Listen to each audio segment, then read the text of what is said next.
മഴയായി തീയും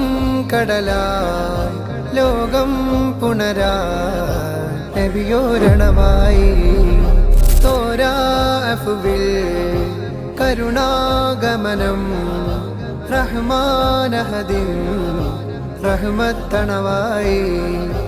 പാരിൽ ഓരോ കോണും വന്ന് സ്തുതി പാടി പാരിൽ നായകൻ രാജകീയ വരവായി അലമൊരുങ്ങും മുമ്പ് ഇലാഹ് പടച്ച ഹബീബിന്നൂറ് അലമൊരുങ്ങും മുമ്പ് ഇലാഹ് പടച്ച ഹബീബിന്നൂറ് ആയിരം കാലം അമ്പിയ മുർസലിലൂടെ ഗമിച്ച പൂവ് ആമിന ബീവി ചിരിക്കുന്നു പൂമോൻ മുത്ത് പിറന്നു